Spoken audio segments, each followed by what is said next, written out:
What is up, ladies and gentlemen? It's Pronogo time, it's Cosmonarchy time, and one day, this guy might be a champ. It's Goosey in the bottom right of Impulsion. Looks like he is Alice Blue, and he is, of course, playing Terran this time around. He was Protoss in the last cast. Hippity Hoppity up here in the top left, the Magma Zerg. Seems like he prefers Magma. Good to know. It's nice when you get to Cosmonarchy veteran status in the context of, like, we all go through our phases, right? You're new to the game. This game's got like 50 units per race. I don't even know what race I want to play yet, but I guess some of them look pretty cool. Oh, they got 4 races too. That I didn't even know they had anything other than Terran, Protoss, and Zerg. They got like cybernetic lizard people called Lascosi. That's pretty neat. But then you get into the territory where you're like, okay, well, not only that, but I know what color I want to be, and Hippity Hoppity knows what color he wants to be. So that's pretty legit. We do, of course, have him going for the pool into Larvos, but it's like a K-Group pool Larvos build, so it's a little bit more on the defensive side. And a double stockade here from the Terran here. Goosey is going to be rocking out with his Mavericks, and I'm guessing Cyprians is pretty meta. He's already harvesting a little bit of Vespene, so it kind of points towards some sort of tech behind it, even if it's just a couple of extra Cyprians, which are 75 minerals and 50 Vespene to get access to those. This feels like it could trap some units later if something gets put down over here, so I'm a little bit worried about that, but that's all right.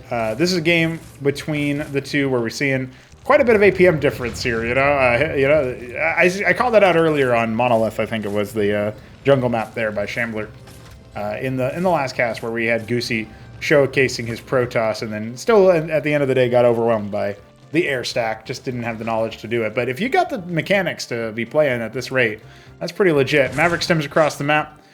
Obviously going to have to do it again to get out of here. And is he actually going to escape? Looks like yes, he will. Drolef came down, so that telegraphs the expansion attempt here in the natural. I'm sure at some point, there you go. Yeah, somebody who doesn't have the APM. That's right. Hippity's a little bit on the lower side. But, honestly, one of the other things that you can train, I said it earlier, that if you got the APM already, you can figure out the game knowledge a little bit easier, it feels like. But that's also a stylistic thing. Some people get stubborn with their tech. Mavericks do end up getting stimmed, and that is going to take off a little bit of HP from them, but ends up working out okay. It doesn't turn out... Okay, it's a Vestry. Interesting. So that's what he was saving some of his Vespene for, but he hasn't spent any of it yet. So we won't be seeing Cyprians, at least immediately. Pretty quick Vornath. That's something that Hippity's clearly a fan of. We're going to be looking at a couple of games from these two, by the way. That's why we got the scores in the bottom left. Scores on the doors, some casters say, when it comes to Counter-Strike, and so I guess I'll borrow that from here. Oh, 2 Cyprians did get started. Okay, so we will have those coming up, and that's a good way to spend down some of your Vespene. I don't think we're going to see a Shaman, though. He just doesn't have the money for it right now. It's 200 of each resource, the Shaman is. Pretty potent. But getting some Clerics is beautiful. I love that. And I think you can get to some pretty dangerous pushes in the early game. Zerg are going to surround you and try to, beat you that way. But Harakan Cleric sounds like it would take so long to deal with. You're basically, if the Cleric is healing a target of the Vorva core, it's neutralizing the armor end that the Vorva applies. So that's actually really big. And it will end up making a difference, I think. But right about now, we just need to see if Hippity can figure out what he's up against. And he doesn't have any units across the map right now. So the Maverick goes down, doesn't get a full scout off, but sees the Vorv tech. It sees everything that there is to see, but he doesn't know that that's everything that there is to see. Incomplete information. One of the things that makes this game so cool. 4th stockade coming. Are we going to see a 5th one? All on one base, by the way. So there is no, 3 stockade with an add-on before your expansion is a pretty committed situation. If we get a couple circuits over here, we could see a hold. But again, Hippity does not have any units across the map. So this feels like it's going to be pretty deadly. I mean, the Terran bio currently outnumbers the Zerg. Partially because the Zerg has been drolling pretty heavily and now teching as well. So we don't see any static defense. And I think he's just going to get mauled here, dude. I don't know if there's going to be a way out of this one for him. Well, the Mavericks are going to come out for the stim. Harakan just rending all the Vorvs immediately. And yeah, I think this is a wrap, boys. Well, I mean, listen, easy come, easy go. Sometimes we need these quick games. But Goosey versus Hippity, I was looking to see if I can give them a class, give them a ranking. Off the back of this particular cast, I think is probably going to be the one that happens. But this is a pretty quick one. It's been a while since we've seen a short game like this. So at least in terms of the, we've seen them in tournaments or as part of best of fives or whatever. But have we seen one that recent here? I'm going to go ahead and say not on the channel as a match. So, hey, let's move on to game 2. The day of the championing is still yet to arrive, but, you know, that's because it hasn't been Acropolis 5 time yet, dude. Acropolis 5 is Goosey's. You heard it here first. He's definitely got some layers to his game now. We've seen him be a little bit more aggro. Oh, wow, 7 Stockade. Well, that's pretty aggro. He's in the top left as, I'm going to say Cordovan. Cordovan Terran. Of course, the Magmas are in the top right, making my color guess easy. And we are in Phantasmagoria. I got to change the map name real quick. That's a pretty fun map. This is actually a... can I even fit it in the default? Yeah, it looks like I can. This is a map name that we don't, or a map that we don't get to see too often, actually. It's pretty neat, pretty nifty. And I like it. I think it's pretty cool. I mean, it's really wide.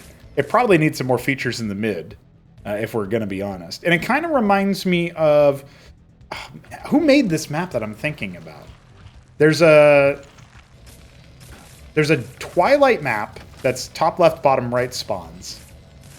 It was being played a little bit. It's being played a little bit a while ago. Somebody who's really into the game will know this. I'm into the game, but not in the way that like I've casted a lot of matches on it. I remember a game where Alexander and George were facing off against each other, and George dropped the top left main and just Kagra pushed, and I casted that game on a stream, I think. I don't think it made it to a YouTube VOD, but somebody might remember that one as a description for what the map is, anyway.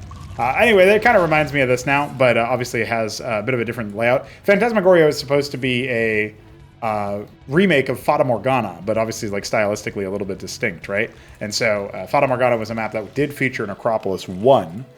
That was Nablim's victory there. Had some pretty cool stuff in that one. Shamblers really tried to hold out for a long time against a Kagran drop that turned into a pretty deadly situation there. So that was pretty nifty. Little trip down memory lane. But I can definitely see the evocative style of Fata Morgana shown by the map structure. Then the natural, and then you got the bridge here, and the second bridge into the third.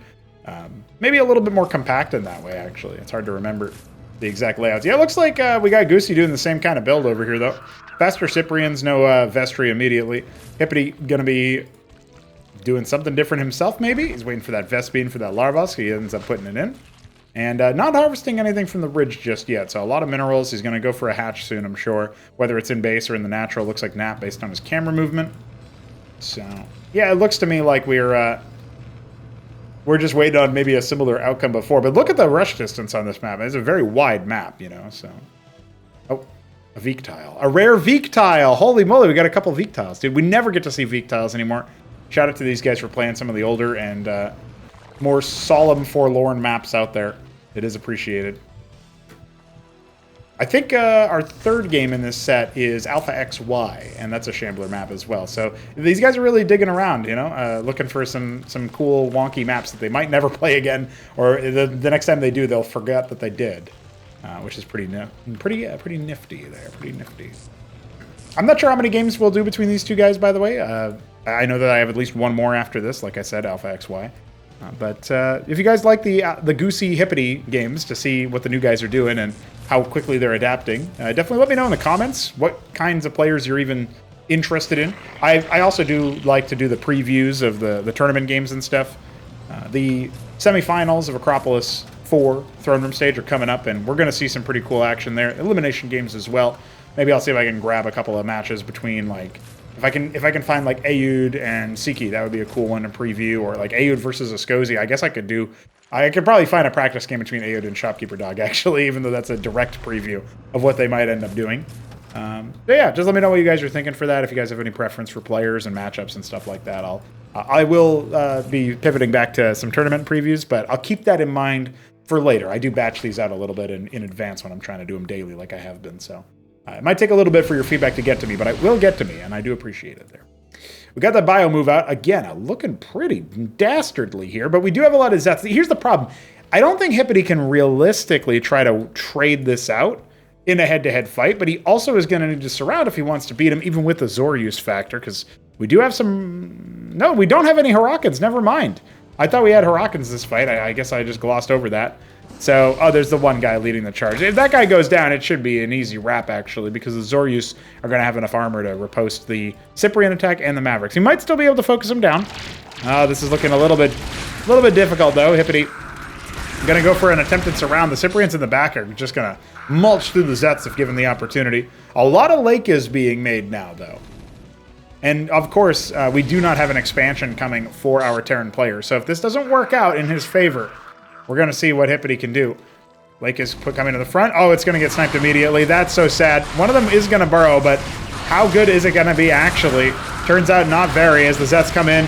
Trying to keep out. Oh, this is actually a really good surround, thinking about it. And it does look like we're going to see an overlap there as the Cyprians coming in from the left-hand side reinforcing. I don't think it's quite enough. More lake is hatching where that came from. And we are going to see a route for the Terran. But not without some serious moves here for the Zerg. He obviously lost a lot of his combat units there, a lot of his Zoryus, a couple Lakas in the process as well. And oh my god, 1,000 minerals there for a moment for our would-be champ. Adding a star pad for detection. More Mavericks. He's going to need to, add a little bit more than that alone, it feels like. All right, we got past the 6-minute mark. And the bio did not just end the game immediately, so we didn't get a repeat of the first game there.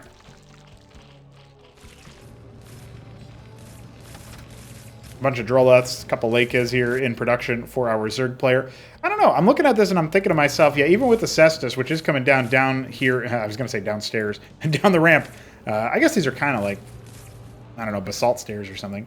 Bio Army retreating back, ends up getting a little bit of a scouting. Okay, well, I was going to be a little bit concerned here for our Terran, just off the back of the fact that the Zerg Army is posturing and is going to be attempting some, aggression is what I thought was going to happen. But instead, he's just forcing him to still deal with the fact that he's up against some serious pressure.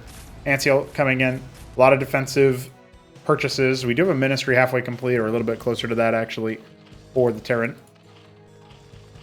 We're going to get an Ulgorg. It looks like it, based on the fact that Hippity's letting his APM drip there. Yeah, he's going to go ahead and grab that Shroud upgrade into the Ulgorg Cavern. That means that we're probably going to see Ultra Cores. I do like the Lake's line here that he's setting up. That's pretty nifty. Just making sure that he can... He's like trying to preemptive the concave. This almost looks like he's splitting for a Psystorm in Starcraft 1, but not really relevant here. I guess you could say he could be splitting, assuming a Phalanx switch, but a lot of Terrans, when they go to bio, they don't really ever pivot off to mech afterwards. I feel like it could be really good, though. Biotank is actually really good versus Zerg. Saw Top Ramen get some success from that last Acropolis, and I feel like it could be done much the same here. Anseal gets riposted, parried away. And that's a very, consolidated ball of Zerg. But you'll note that the Anseal didn't get too deep. It probably didn't get a chance to see too much. A Cleric in the Anchor, I don't think you're going to be healing at a range, buddy. Come on now. Yeah, Cyprian's getting in there. Cyprian in the Anchor is a classic. It's very, very good in a choke point like that. Hippity setting up for the third base. 2 Ultra Cores immediately start as the cavern finishes up, roaring to life. Huge eco advantage right now for our Zerg player, and of course that third base going to really just mount that offensive here. So we're starting to see that normalize out. Even though he's up towards 300 APM right now, clearly Goosey has it in him to be just a little bit more direct with it, He's still not quite able to leverage the strategic layer just yet, That remains to be seen. Spots the eggs in the middle of the map. I think you see a random singular egg, you click it anyway, and then you got detection, so you actually see the queue when it's detected. And so he's going to be aware of Ultra Cores. If he's got any RTS instinct in him anyway. This is when he puts a comment like, I actually didn't click that. I didn't know Ultra Cores were coming. 2 Trojans, so he's going to try dropping. I like that idea. And I think he should actually be able to hold this bust. We're lacking in Bactyls right now, and the Lakes are... I guess they could be good because the Cyprian count isn't garrisoned into anchors, and we don't have any Phalanx for anti-Lakes directly. We got Anseals and the Cestus, both of them detect, and it provides some kind of defensive measure. It just feels like this is going to be really hard for the Zerg to provide a win for themselves with. But as I say that, the Hydroth Den is on the way. Third base just finished. If he just sets up a containment and he knows that there's no extra base because he's got all of these borrowed Zets placed very, very nicely. Obviously, the southern strip notwithstanding, he's basically scouted every other base. 4 more Ultra Cores on the way, instantaneously going into that ski back, and I would love to see him start a whole ocean of Hydra and send them that way. Yeah, 7 starting up. So he's actually doing exactly what I would hope he would do to try to siege an entrenched position that has a lot of bio. And honestly, even if there's phalanx with this, which there aren't, Bactyls are not bad. You know, bounce attacks, they obviously struggle versus armor, but you got to factor in the phalanx is an unarmored unit when it is deployed. It has no armor. It only has its 4 armor when undeployed. So that actually does make a pretty big difference. Now, the drop looks pretty deadly. We've got a lot of Mavericks and Cyprians in here, a couple Clerics, a couple Hurricanes. So that's going to be a problem for our Zerg player to handle. We got 1 loose Trojan with 7 Mavericks and a Cleric. It's kind of just out on the map doing something a little bit shenanigan-y. Bactyls are starting up, but we don't really have a lot of defenses back at home. I think he needs to rally out his units off the bat. A Proxy Cestus? How did this happen? Okay, so he's going to have a little bit of detection. If he lands it as the drop unloads and then the workers can't even burrow because there's detection. I've never seen a Proxy Cestus before in my life. It looks like he might be thinking about starting up some other structure as well, an anchor. Okay, well, I mean, why not, right? Suppose so. But it's getting up for a testy siege here. Everything's set up here for Hippity to get pretty aggro with it. But here comes the drop, and the Terran pulling the trigger first on the attack is going to give him a first mover's advantage in a big way. And the workers don't even attempt to burrow. Of course, the Ant Seals are also here for detection anyway, so not really much of a need for it. Nothing left in those Trojans. If they're going to go anywhere else into the main, they need to scoot up. But here we go, the attack coming in as the hatch falls in the natural for Hippity. He's got to do a lot here with not very much that's actually finding connections with the enemy. The Bactylists finally arriving, and maybe they can burst open this Cestus. Certainly getting armor rended courtesy of the Zoryus, and yet still, that anchor is the first structure to fall here.